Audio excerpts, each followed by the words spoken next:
All right, let's get after it. Welcome to House of Champions. YouTube friends, drop in your comments and questions in that chat, and make sure you smash the like and subscribe buttons as we review the games from today's World Cup action. In the House of Champions today, Michael Lahoud, Jonathan Johnson, even though he was a minute late, Nigel Rio Coker, boys. JJ, I'm coming to you first, man. What's up with you? You've been around those Parisian cafes watching the games. What's going on?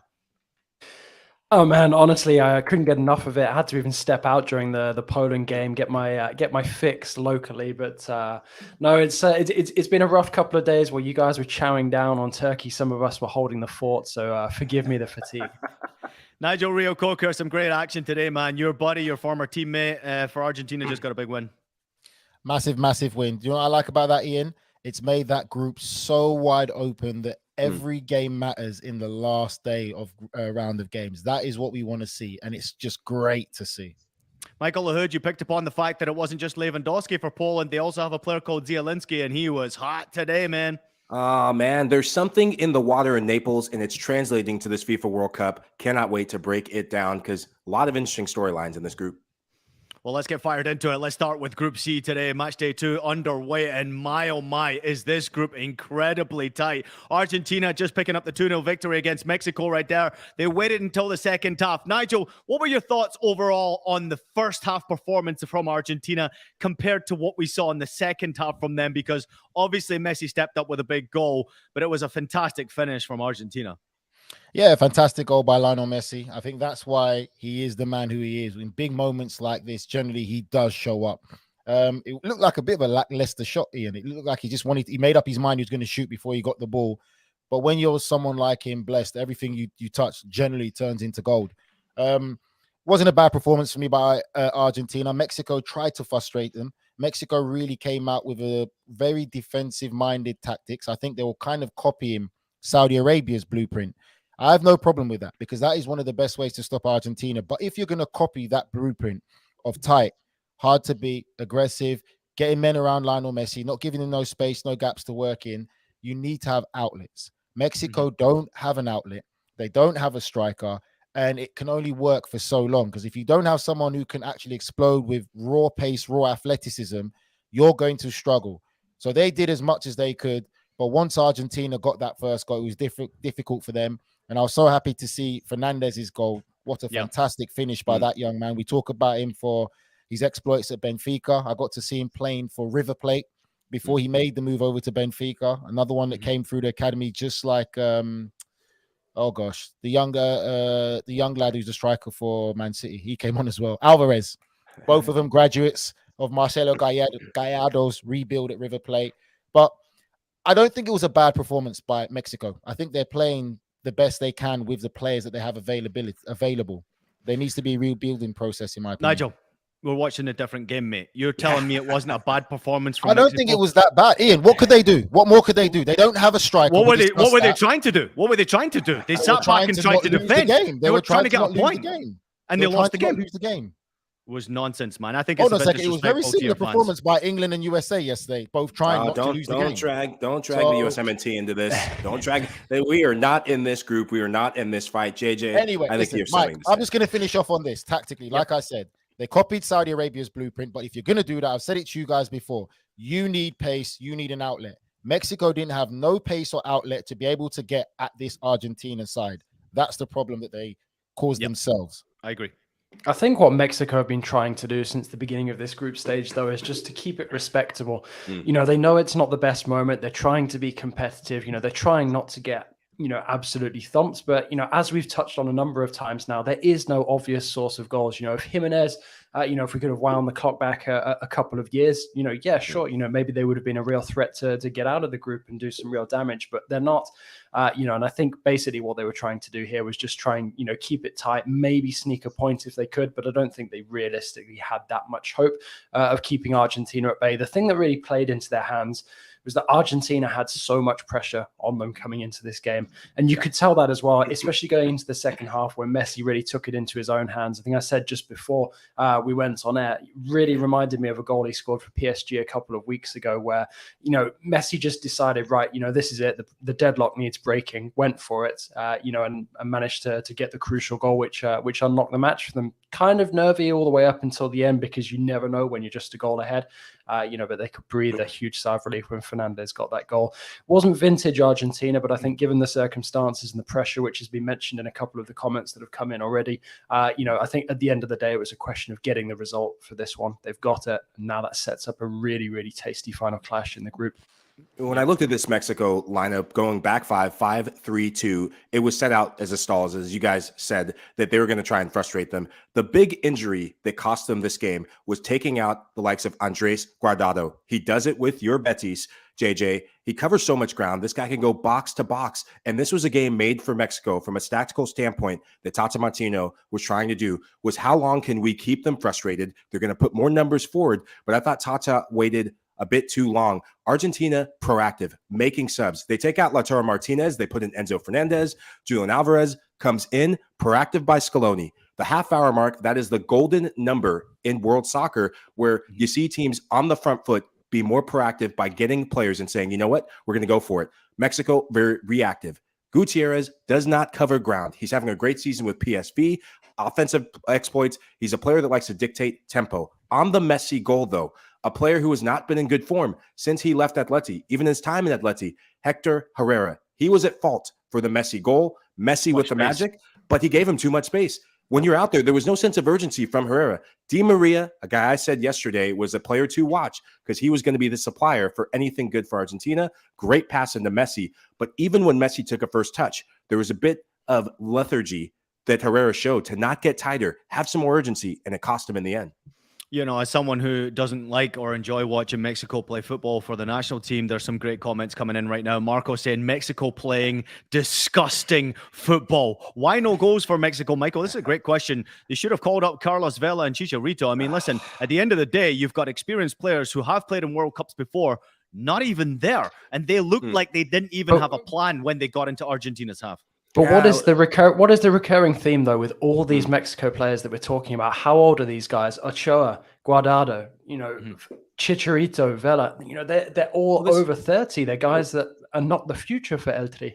Well, but they are the best players, though, JJ. Yeah, you can't say that Carlos Vela and Chicharito aren't the best players for Mexico. Raul Jimenez, okay, I understand and respect him, not being the same player since his head injury, which is really unfortunate. But you cannot say that this team could not have been more improved having Carlos Vela and Chicharito in there. This is a World Cup. Yeah. What are you trying to do? I mean, we were talking yesterday about the United States of America and what they were doing playing young players. It's because it's the best players they have. I don't agree that this is the best Mexican roster at all. Sorry, JJ.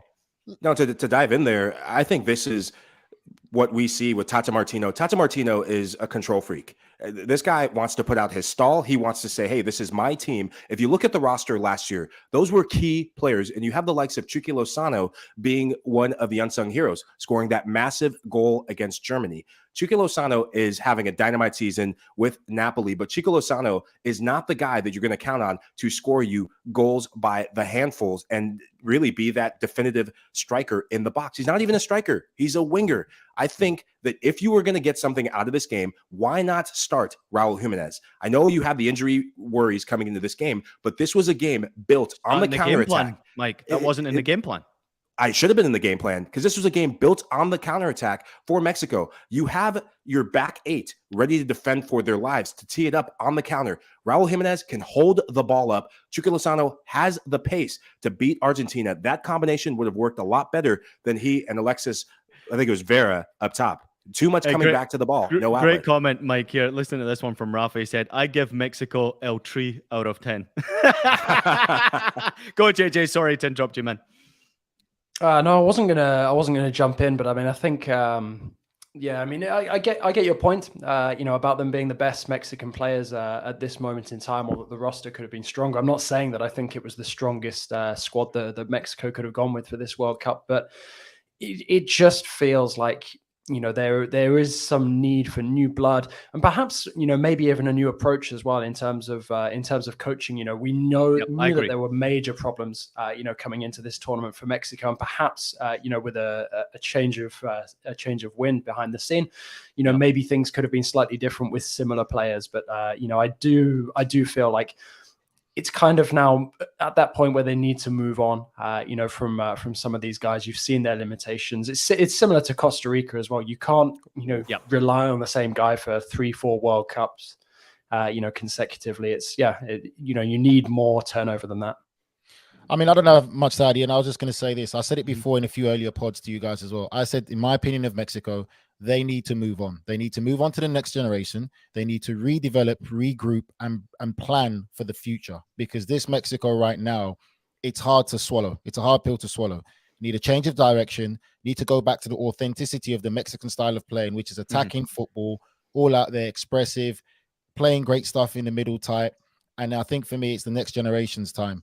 Like what Mike said, the approach was all wrong today because you didn't have an outlet. You can be as defensively good as you want against any of the world's best side. If you don't have an outlet or any way to cause problems, you're going to struggle and lose games when you play top caliber teams.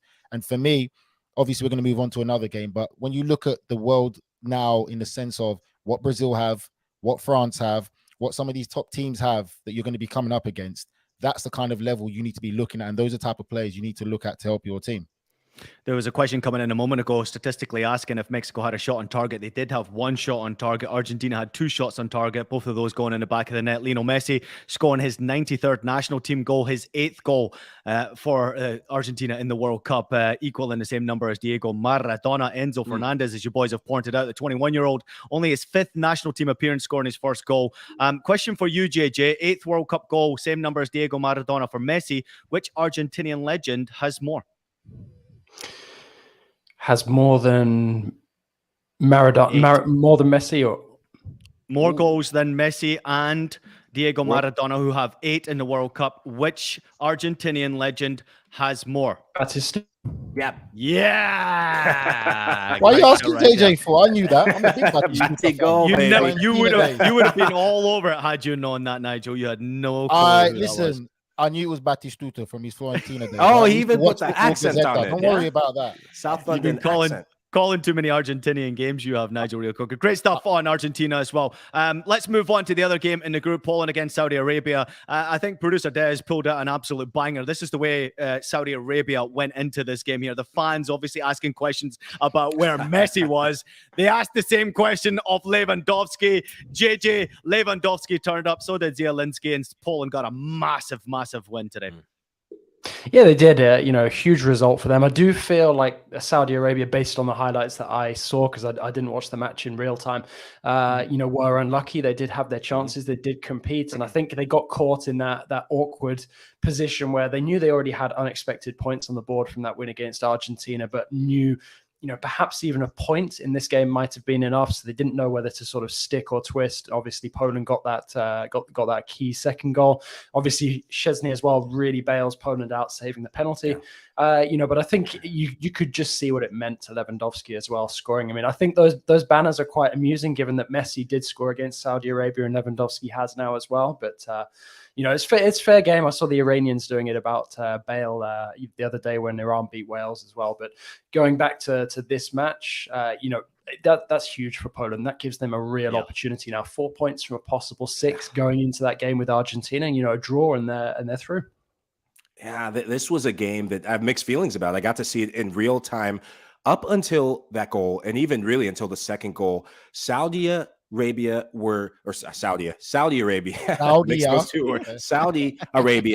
they were the better team. Poland couldn't get within a country mile of them. They were overrunning them. A lot of the same tactics that they used on Argentina. It was really the high press in midfield, forcing turnovers, not allowing Lewandowski any entry passes. And I thought there was such a massive gap. You saw a lot of midfielders. Krychowiak, very far from the player he was at Sevilla, rated him very highly during his time in La Liga. A lot of sideways, a lot of backwards passes. And Lewandowski he came to PSG. That's why he's not the same player anymore. Too much French wine. I've been there, know the feeling. But a lot of sideways passes.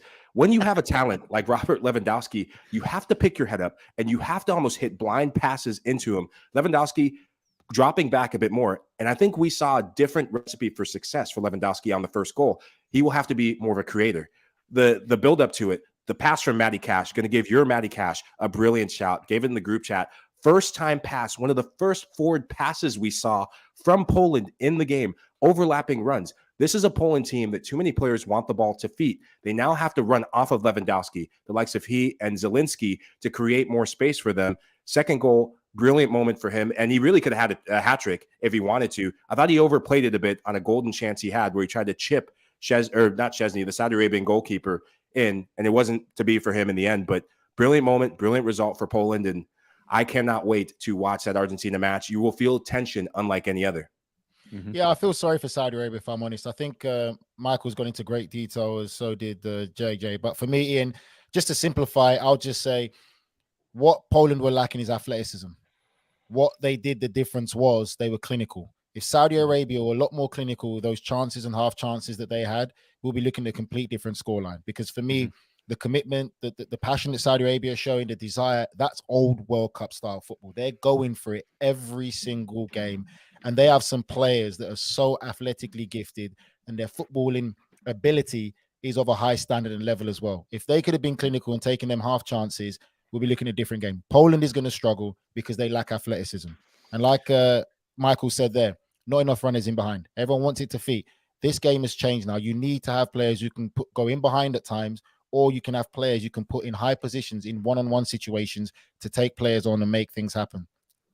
Big moments obviously happen in World Cup games, and I think you have to say the save from Chesney from Aldo Sari off the penalty kick was a massive moment in this game, because had that momentum sort of shifted, you thought that maybe Saudi Arabia would have come out in the second half and really gotten after this Poland side. I am incredibly impressed with what Saudi Arabia have done. They have left all of their talking on the pitch. They are doing all their talking for their nation, for their people, for their right to maybe even host a World Cup one day, but also for respect from around what's happening in the soccer world. We must not forget that Saudi Arabia is becoming more and more prominent in the world of football. And I think their country, their nation should be incredibly proud of the performance these boys have been putting out there. They are fitter than any team I have seen at this World Cup. They work harder than any team, but by the way, they have a bit of quality and class, but what they are missing is, to Nigel's point, is that killer instinct and that bit of quality, that world-class finishing around that penalty area. It's almost as if they need a bit more composure when it comes to it. But I guess I got to come to you guys. Who actually gets out of this group? Because I don't fancy Mexico against the Saudi Arabia side. I would have to say right now, Saudi Arabia are probably favorites in that game, and I think Argentina now would be a favorite to beat Poland. So who comes out of the group, JJ? Yeah, I mean, it's a really tough one to call, because I really want to predict that Saudi Arabia will beat Mexico. I have a nagging suspicion that game is going to be a draw, and I think that Argentina will beat Poland. So I guess that brings it down to goal difference. It depends really, how badly Poland get beaten by Argentina. I expect them to lose. Maybe they won't. But I think for me, I'd love for Saudi Arabia to get that win and boost themselves up. Would be at the expense of Poland, obviously. But for me, I think it's probably going to be Argentina and Poland sneaking through, because I think Argentina will win that game. I'm going to make a bold prediction, JJ. I'm going to go where you refuse to go. I'm going to pick the Saudis to get through. Argentina and the Saudis, because Mexico, they're in a crisis moment. They're in a crisis before coming to this World Cup, and that crisis is showing itself. Andres Guardado, if he can return, then that'll give him a boost. Raul Jimenez, does he start? He better start if they want to get through the group. This is a Mexican team that is there for the picking, and really the press. The press, they are the vultures around this team that, as I said before, when they get to the World Cup, they are a non-factor. But these players are going to start feeling every ounce of that pressure. And Saudi Arabia, do not underestimate the impact and the influence that their fans have had at this World Cup. I think their fans will get them over the line. I think they have the quality. They will feel frustrated and feel really good about their performance in the end against Poland, and feel that they can go and really make a statement at this World Cup. Argentina, Saudis.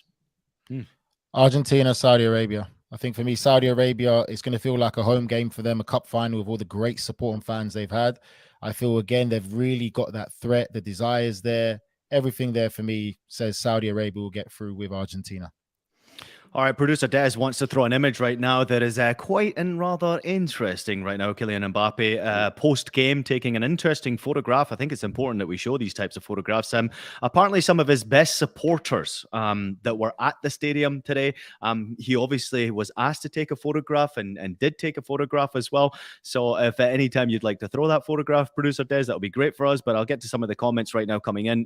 Beautiful goal from Enzo Fernandez. That one comes in from Tamesh here. It was an absolute piece. Second best goal after Richarlison. I agree with you right there. 2 goals from Poland. It's going to be very hard for Saudi Arabia. I agree with you. I think Poland do go through, in my opinion, with Argentina. But this one is going to be very, very interesting indeed. If we can get to the picture, here we go right now. Thoughts on this, gentlemen? Nigel, I'll start with you. I have no comment whatsoever. Anybody? Anybody? Yeah, I'll take a stab at it. I don't even think he knows who they are. I'm sure he's seeing people that have the corporate. Oh, passes. He knows who they are. He knows who they are. In the height of the moment, I think it's just like, here. Mike, would you like to inform our viewers exactly who these people are? I think their last names rhymes with dump. Trump? Yeah. Oh, yeah. Ivanka Trump. Ivanka Trump. That's it. Yeah. All right, JJ, nothing from you. All right, let's move on. No, I didn't say nothing, but I think having been in the situations that surround Mbappe, like during just after games and like in and around sort of his aura, a lot of people get funneled his way. He's a very polite kid. Even if he had an opinion, he's not likely to sort of say it out loud. So. Yeah, I mean, I don't have too much more to add. Just I think he's always somebody who strays away from potential controversy. JJ, I'm sorry, I have to jump in on that. Right, for me, I disagree with that. I'm sorry, I really disagree. I don't like all these people talking about he's not. No, he's a grown man now. He's 23 years old, I believe. He's a grown man now. He has his own mind. He should be able to have his own opinion and be comfortable for what he believes in and what he doesn't believe in. That's what I don't like about how we seem to babysit some of these players and don't let them take responsibility for their actions. That's why, for me, I would always be more passionate about the old school players who went out there and we saw everything about them as a person and as a player, who they are. And that's why we gravitate to them. Because for me, I can't do this whole fake thing and image and all that nonsense. Now he knows what he's doing. He's 23 years old. He could say yes or no regardless. He didn't have to, the parents didn't have to be in the picture. Just to confirm, Nigel, you would have said no to that photograph. Who, me? Yeah. I'll do it for the kids. With the parents not being there, I'll do it with the kids. But I ain't doing it for the parents because I always believe kids are innocent. I'll do it with the kids for sure, but I ain't doing it with the parents. Nah. All right, well said. Let's get to break. More to come from us when we come back. We take a look at match day 2 in Group D. You are watching House of Champions. Don't stop watching. Leo Messi, the man, the myth, the legend, Messi! The GOAT. Utterly explosive. The UEFA Champions League. Stream PSG matches live February on Paramount+. If you're an American soccer fan that follows the Stars and Stripes, make sure to check out another great pod in the CBS Sports podcast family. In Soccer We Trust, former U.S. men's national team stars Jimmy Conrad, Heath Pierce, and Charlie Davies are previewing and reacting to every single U.S. match with a perspective that only they can offer. Download and subscribe to the In Soccer We Trust podcast anywhere you can find your podcast. Welcome back, everyone. You're watching House of Champions. It's Ian Joy with Jonathan Johnson, Nigel Rio Coker, and Michael Hood. We've got a nice one coming in from Tamesh. You guys do analysis very nicely. Love from India. It's 3 a.m. there. We appreciate you, Tamesh. Thank you so much for jumping into the show. Spread the words to your friends and tell the whole of India to tune into the show. Let's move on to Group D. France, we begin with JJ. They got the important victory. I had a little wager on this one. Didn't really have too much of a worry because Denmark, to me, even though they equalized at a very important minute in the game, I always kind of knew that France were going to get the job done at the end of the day. Almost to me as if they were in second gear, France. We haven't seen their full potential, but man, they still look pretty good. They did, but one thing I'd like to point out before sort of getting into the match, if Lloris doesn't make that save at 1-1, we're talking about something totally different here. We're not talking about France winning that game. We're probably talking about France losing to Denmark. That was an absolutely top-class save in an absolutely crucial moment. Denmark, I will start with first. I'll say that like quite a few of the teams at this tournament, they lack a really established goal scorer. Watching Cornelius, trotting around trying to find the back of the net, and he's going to be, looking for a long time before he scores a goal. I'm really not convinced about, Denmark's chances of going far if he's really the best goal threat that they have. We saw Braithwaite come on; he missed a chance as well. I think Denmark are pretty well set up all over the pitch, bar in attack. We saw Schmeichel turning back the years with a couple of really crucial saves as well. I think Christensen was a lucky boy. I've seen players go off for that. That would have really changed the game completely, just 20 minutes in. But, sort of to the letter of the law, it wasn't quite a clear goal-scoring opportunity. Yeah, but JJ, no one's catching Mbappe there, right? No one is. No, they're not. I mean, we've seen it happen before as well with PK. I mean, Christensen is a bit fleeter of foot than PK, but still, it's one of those moments that could change the game. So between that, the Lloris save, I think there were a couple of potential key turning moments. But France, when you have somebody of Mbappe's quality, it's that exchange with Theo Hernandez on the left for the first goal, absolutely fantastic stuff. And then Griezmann as well, seeing him chip in and play a key role for France. I actually thought that he played really well today. Dropped back deep, got involved at times, trying to win the ball back. Took on a really difficult shot in the second half just before France got that opening goal. And I think on another day in better form, maybe he puts that one away as well. But overall, I think France will be absolutely delighted with this. 2 wins from 2. Funny fact, they are the first defending World Cup champions from Europe to not have fallen at the group stage since 1994. That was Germany. Amazing. 1994. Wow. JJ with his fantastic analysis there, people. Look at that. Amazing. A man who knows France very well. Let's give him a little clap, ladies and gentlemen. I don't think there's much for me to add. I think we discussed this, Ian. We said about, for me, it's hard to root against France. France could be their own worst enemy. That's it. But the talent that comes. Well, yeah, because if you're an enemy of the state, you're not going to get your cognac anymore. You've got to be careful with what you're going to say.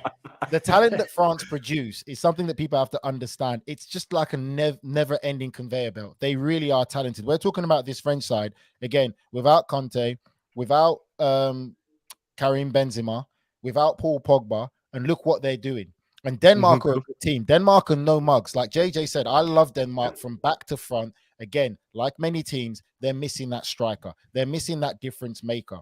But when you look at France, Oliver Giroud's having the time of his life, the way he's playing, really enjoying his football. He's really blossoming. But when you got Kylian Mbappe, anything can happen. Because not only can he create goals, but he can also score goals. And he warrants so much attention. And when you give that attention to him, he's not selfish in his play. He brings his teammates into play. And I think for me, France are such a dark horse. It's hard to root against them. And again, their problem would only be within themselves. If they implode with some kind of argument or whatever it is. Denmark. Yeah, but Nigel, have they surprised you with that though? Because it looks to me like the chemistry's good. They're all playing for one another. They're celebrating in style with one another. Everything is in line for France right now. I think they are absolutely frightening. They set the standard. Every game, they go after it. They don't try and change for one game to be ultra defensive, and the next game they go for it. They've got their game plan. They believe in their players. They're proactive, playing on the front foot. And like I said, you got Kylian Mbappe, who can make anything happen. And let's not forget Dembele, because for me, Dembele has become the main man at Barcelona, and he's showing his influence in this French team. It's hard to root against France, and I think that for me was a big statement win. Losing to Denmark twice already in the calendar year, and now obviously in the World Cup, there was already hesitations thinking they could lose again, and they got the job done. Yeah, this was a statement game for this French national team, given their last 2 matches against Denmark. And what I liked about this French national team is kind of giving me a bit of nostalgia about 2018. Do they have the same high-level quality as 2018? Not exactly. But when you look at their front 3, each of those players are really having good starts of the season. Mbappe with PSG, Giroud in Serie A, and Dembele at Barcelona. Look at that left side, though. I was having flashbacks to watching Theo Hernandez and Rafa Leao. Theo Hernandez, he will be one of the unsung heroes of this French national team. Another assist from him, the power of the underlap. His ability to pick when he goes out wide, when he comes in, that balance between he and Mbappe. Geez, I'm horrific at pronunciations today. Him and Mbappe, they are just creating some magic on that left-hand side. For the first goal, the ability to hit that reverse pass, gives Mbappe just enough space, quality finish to have that composure and the execution inside the foot, the only place he could have hit it. And for the second goal, the timing of the run, that was world class. Antoine Griezmann knows he's going to get the ball from, I think, Kingsley Coman. But when he picks his head up, he's waiting for Mbappe to show him where to put the ball and just the timing of it. Mbappe is playing high caliber stuff at this World Cup. You caught my attention right there with a comment saying that you didn't think that this was as dynamic or dangerous as 2018. You know, where do you think that they're not on equal level here? And let's middle not of the forget, park. Middle of the park. Middle of the park. You don't think that middle of the park right now is as good? N'Golo Kante and Paul Pogba? Not a chance. That is no. The way there is balance between Rabiot and Nige. I know your mouth just opened, so I know you're going to hammer me for that comment. But N'Golo Kante, what N'Golo Kante did during that tournament, what he was doing in the Premier League, Rabiot and Tchouaméni are nowhere close to those levels. They have good complement, though. I think that is what you're seeing. That is part of the blueprint from France in 2008. There's a good balance between those midfield too. But N'Golo Kante and Paul Pogba, my word, they were special. They are special. You know what?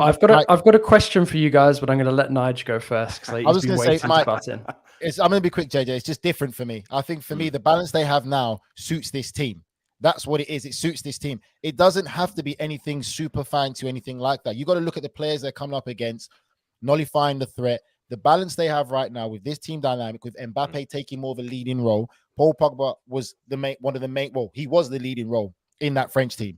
Mbappe now stepped up to the mantle play. You got, like we said, oh my God, I'm lost because Michael just got me so wound up. But I think this balance works. It's different, and I think it works. And I'm with Ian. I think this is just as good right now. Mm-hmm. I've got a question for you guys as ex-players. So I'm sort of calling on the Council of Sages, so to speak. We talked about, France sort of being their own worst enemy, or touched on it a couple of minutes ago, how they can potentially defeat themselves. I'm going to come to Ian first, and obviously Mike and Nige jump in if you want. When you get that much misfortune, you see so many players dropping left, right, and center injured. Does that sort of galvanize the team spirit? Because that's what it seems to have done so far for Didier Deschamps' group. Listen, that's a great point, and I agree with it as well. I think that whenever you have a situation where you're competing in a big competition, or you're competing in a cup run, or you're pushing for promotion, or you're trying to win a championship, and you start to see key players dropping out, you must come together as a group. And this has really surprised me, which is why I asked Nigel.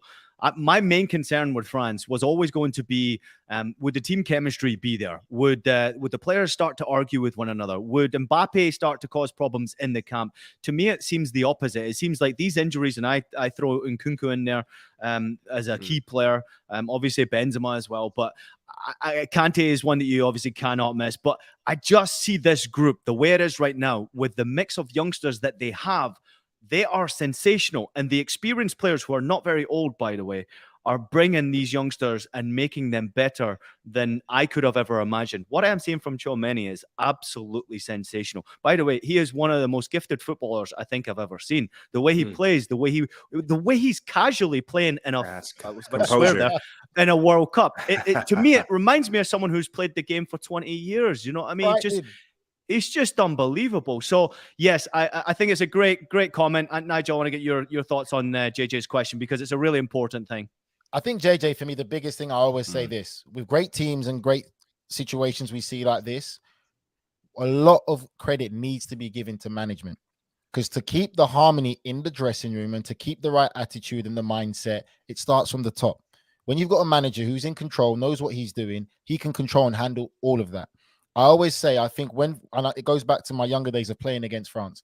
France have always had talented players. They know they're always going to produce talented players. So even when they lose some of these players that we may look like, oh, he's irreplaceable, you have no idea the talent that's coming through and how they're kind of meshed into this team. And I think the togetherness for me is credit to Didier Deschamps, because I'm telling you, I've been in many dressing rooms, experienced many things. When you have a good manager that knows how to manage the dressing room and keep the attitude right, there's never no fear. Everyone goes in, knows what's expected of them, knows what their job is, and applies themselves in the correct manner. Everything just falls into place. And that's what I think of this French team. They're really frightening. You guys have touched on a lot of it. I really think what I love is just how the richness of talent that this French team has. And sometimes things fall into your lap that you didn't expect. There was a bit of crisis that we were talking about with the injury crisis before this World Cup. But I really think that balance of players who know their roles. In the last World Cup, you had players who were playing on big teams, captains for big teams, and talented players for big teams. But when they got to the FIFA World Cup, as the tournament really progressed, you saw this unified French team and players who accepted different roles. I think the likes of a Blaise Matuidi, who was playing opposition. Matuidi in fine form during that time for Juventus, PSG before, and him playing as really a kind of pocket player in that left wing position, allowing for overlaps from the outside backs. And really, as this France team goes, I'm interested to see what happens with that first real game where they have adversity. The Australia game, it's Australia, but I'm still looking at the knockout phases because they will be one of the favorites right now with how they've played. I'm still looking for that one game when they get tested to see if their medal is still going to be there. Nigel, 30-second answer from you real quickly. Did we overestimate Denmark? Because they've been pretty poor so far, and they're on the verge of going out. I don't think we overestimated them. I think we were very accurate in our predictions of Denmark. Very, very good team, well drilled, dark horses, but they're lacking a goal scorer. We said that. We let people know that they're lacking that goal scoring threat. Too much of a burden on Christian Eriksen, and that's what you can see. If they had a clinical goal scorer, there would be problems for a lot of teams because they made the French team have to work to get this win. All right, let's turn our attention to the other game in the group, Tunisia against Australia. Mitchell Duke scoring a goal 23 minutes into the game. Born in Sydney, plays in Japan, his first ever World Cup goal. What a great feeling it was for him. He is the second Australian player to score a header at the World Cup after Tim Cahill, who was just fantastic in the air. Michael Hood, I'm going to come to you first on this one here. Big win for Australia, puts them right back in the hunt, and a big chance for them to get out of the group now. And this was an Aussie team, I think, that are really buoyed by the fact that they got that first goal against France. You see some of that confidence. Yes, you take a drubbing 4-1, but it gives you a bit of belief and more believability around the box. I thought Duke was effective against the French early on. Obviously, the French dominating possession and proceedings. But in this game with Tunisia, it's about being clinical. The Tunisian backline, they're very stingy. They don't give you much. But Australia, their direct play and wide play at this World Cup has been impressive. Matthew Leckie, service from wide, movement from the wingers, and then the midfielders, one midfielder getting in the box, a bit more balance about them. And I think that confidence really starting to show through in this group.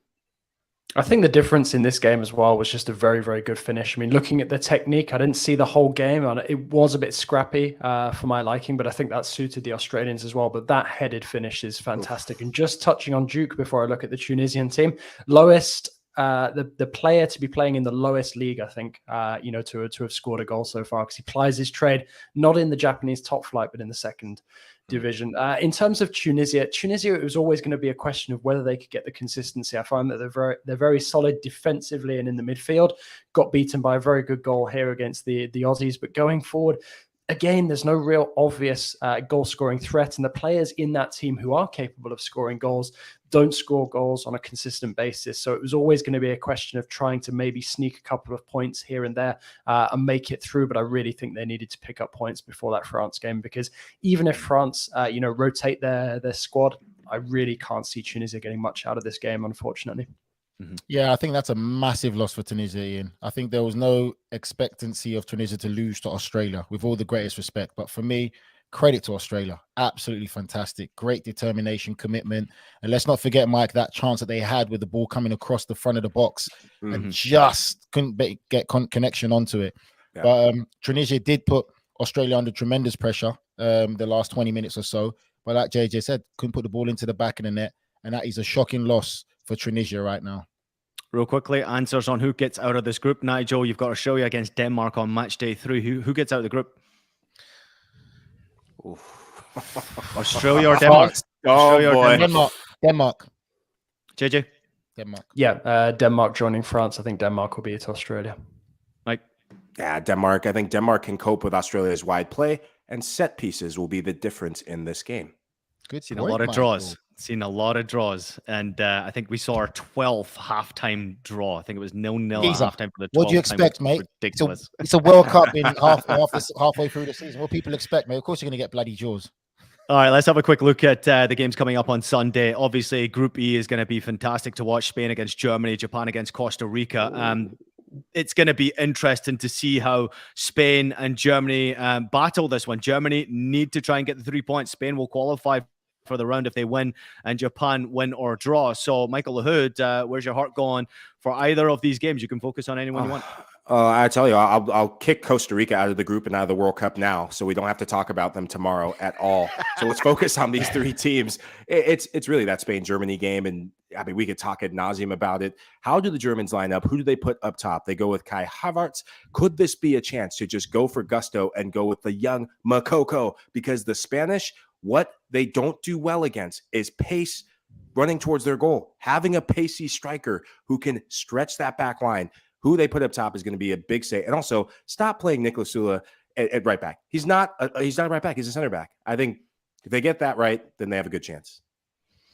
NRC?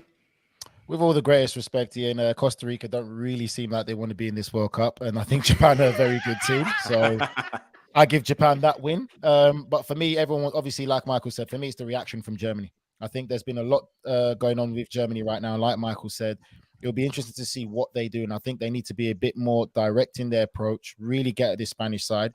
And if they play Rodri at centre-back, that's the perfect opportunity, like Michael said there. Give that young Nkunku a run out. Let's see how well Rodri can handle that, because he's normally playing in centre midfield for Manchester City. Now playing centre-back against one of the most exciting young talents in Europe. Great matchup. JJ?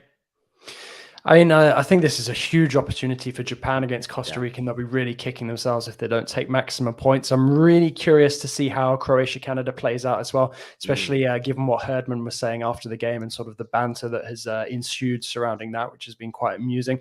But I think it's difficult to say that all eyes are not going to be on Spain against Germany tomorrow. But the other thing that's caught my eye, sort of chatting about that group, has been Kevin De Bruyne's comments. His comments about his award of man of the match. And then he was asked, basically point blank, do Belgium have a cat in hell's chance of winning the World Cup? And he basically just came out and said, no, we're too old.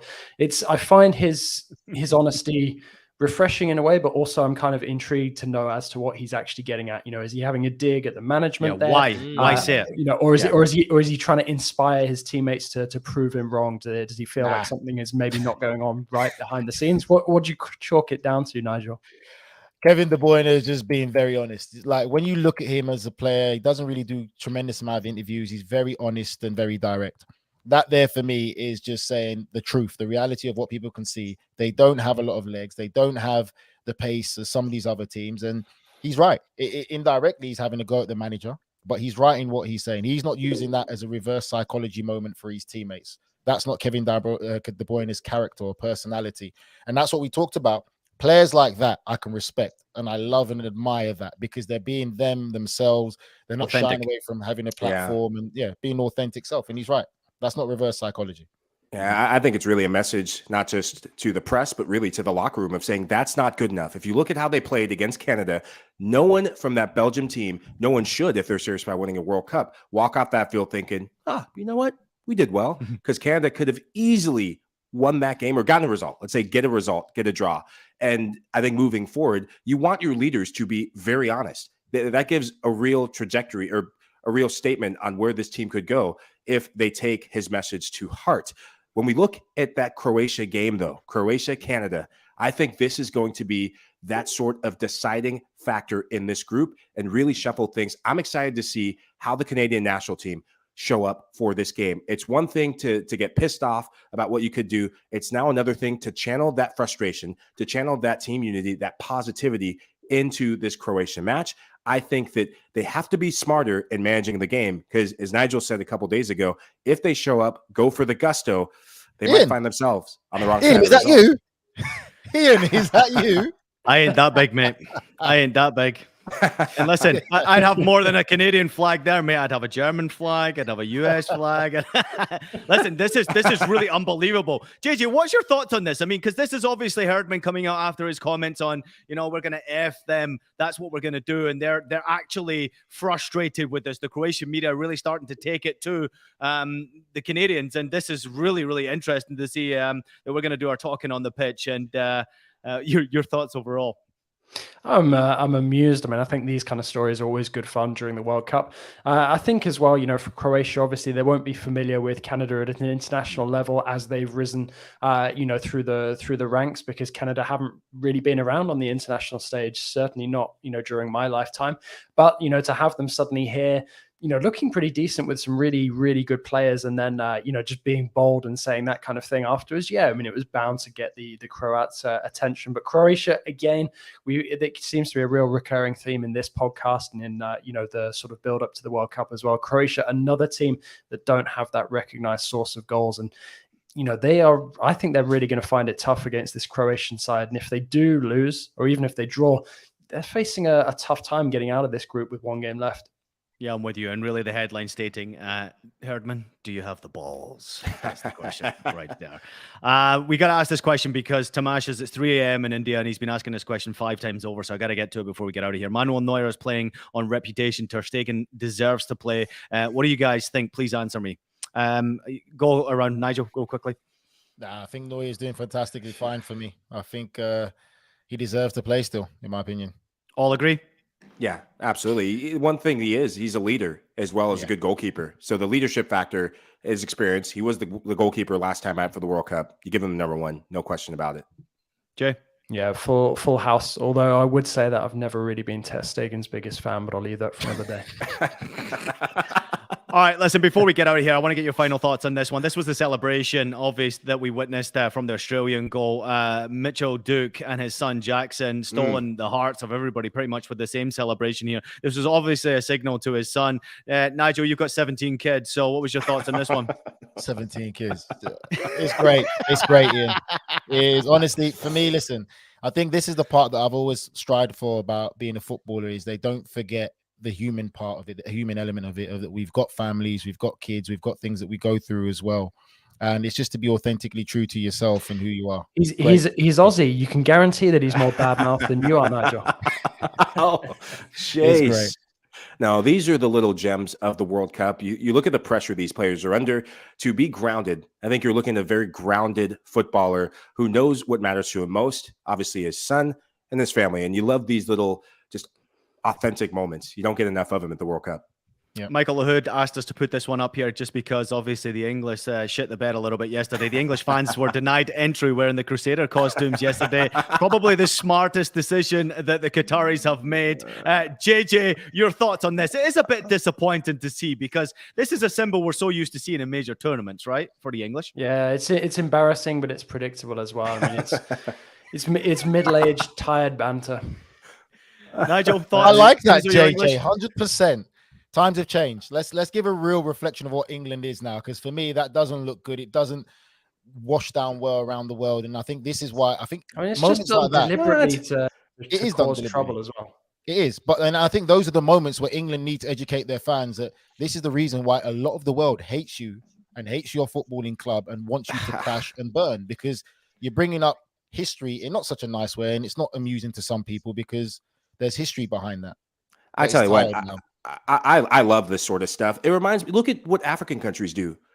This is part of the World Cup. You take different stuff from the cultures, the history, and I'll tell you why. I'll tell you one reason why. I wish someone would show up and the old British officer, the Redcoats are coming, because I love the fact that USMNT fans, American Outlaws, showing up in the old Revolutionary War, because who won? USA. USA, Michael, we're talking about the history of the British Empire. Did they win 0-0 like yesterday? We're turning this into a political debate. We've had Ivanka Trump and Michael Lahoud talking about redcoats here. Let's get out of here. But I do look forward to the House of Champions edition when we do take place at a World Cup, because I'll be turning up like freaking William Wallace whenever the English are playing. Thanks to everybody out there who's been listening to us. If you are listening on CBSSports.com, we want to let you know that you can subscribe to our YouTube channel or our podcast by simply searching House of Champions. We're available on all podcast platforms, and we deliver world-class soccer coverage during the World Cup and beyond. Go find us, because I know you're loving exactly what you're hearing, including Nigel's comments on Ivanka Trump. Boys, thank you so much. Love you guys. Another great day of World Cup action. We'll be back at it again tomorrow, 4 p.m. Eastern. Everybody around the world, including all of our new fans in India, have a great sleep. We'll see you again tomorrow. More action coming your way. House of Champions, checking out.